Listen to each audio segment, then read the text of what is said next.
Bonjour chers élèves, je suis le professeur Houssine. On continue donc la série de TD limite et continuité. On est donc sur l'exercice 4 concernant les fonctions réciproques.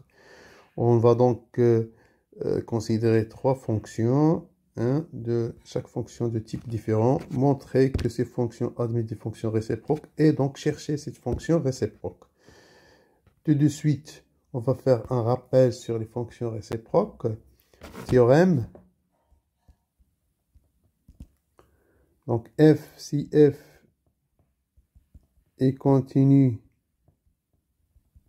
strictement croissante ou décroissante, strictement monotone sur un intervalle i de R, alors f admet une fonction réciproque qu'on note f-1 et qui va vers de f de i vers i. Parmi les propriétés de cette fonction réciproque, on a quel que soit y dans f de i, il existe toujours un unique x dans l'intervalle i, tel que y est égal à f de x. Et avec cette propriété qu'on va déterminer donc notre fonction f-1. N'oublions pas la propriété importante que si x est dans i, par définition y est égal à f de x, et seulement si x est égal à f-1 de y, et y, il est dans f de i.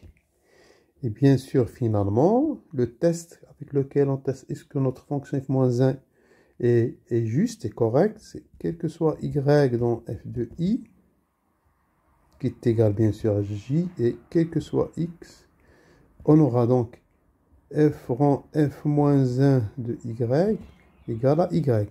Donc f-1 de y, et quel que soit x dans i, on aura donc f-1 cette fois-ci de f de x égale à x. Donc il faut faire attention que ce point doit être dans l'ensemble de définition de la fonction qui est à droite. Voilà.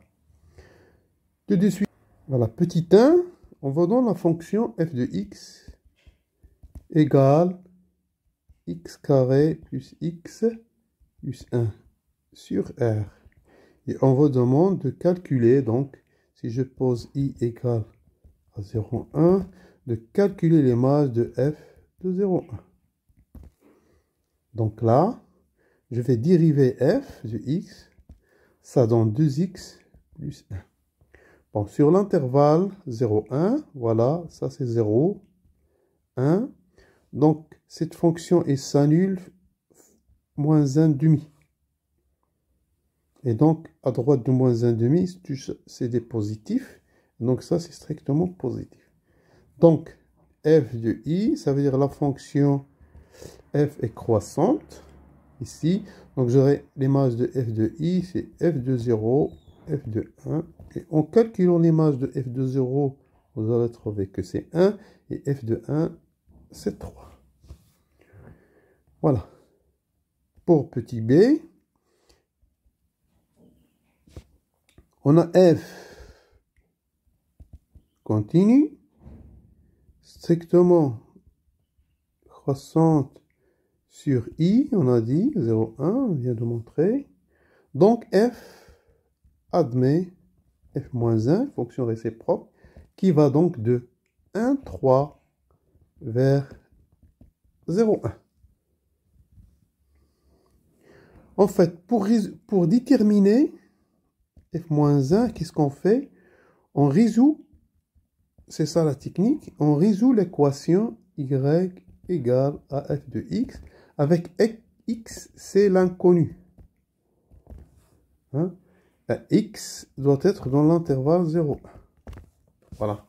Tout de suite, on va résoudre cette équation. On va maintenant déterminer la fonction f-1. Il faut résoudre l'équation y est égale à f de x. Ceci est équivalent. Je vais remplacer f de x par sa valeur. X carré plus x plus 1. C'est-à-dire, je vais considérer l'équation de second ordre plus 1 moins y égale à 0. Bon, pour déterminer la racine, delta, c'est b carré moins 4ac. Et ça, c'est 1 moins 4 plus 4y. Ça donne 4y moins 3. N'oublions pas que y il est dans l'intervalle 1, 3.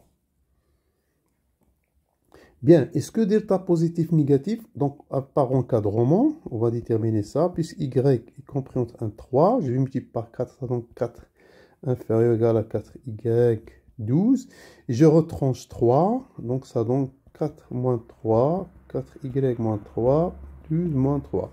Et ça donne que notre delta est comprise entre 1 et 9.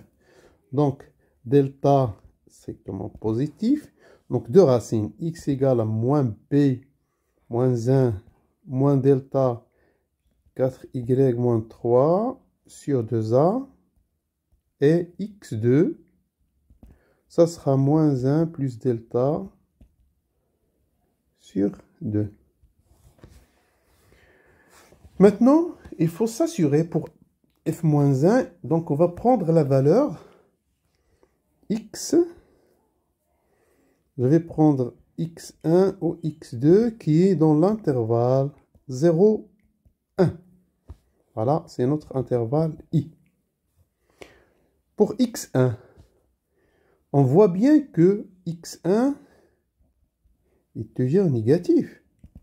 Parce que x1 est égal à moins 1 plus 4y moins 3 sur 2. Voilà, ça c'est quantité positive, c'est toujours négatif. Bien. Maintenant, on va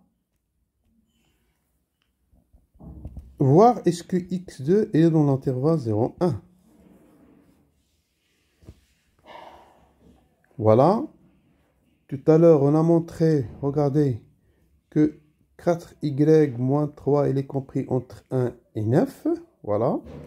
Donc, 4y moins 3 est compris entre 1 et 9.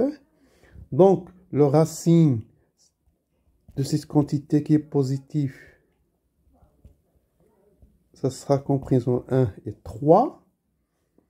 Et puis, je vais, d'après x1, x2, je vais ajouter moins 1.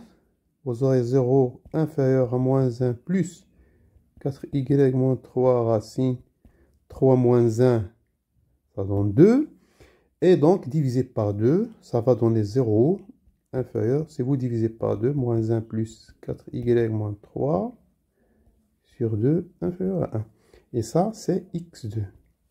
Donc, on a montré,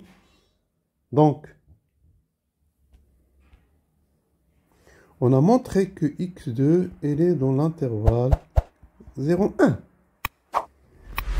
Donc, y, cette équation admet exactement une solution.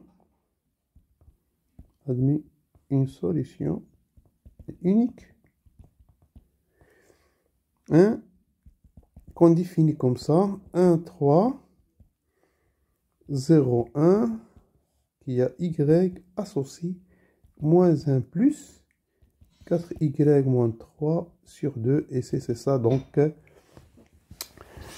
et donc ça, c'est f-1 dans notre fonction.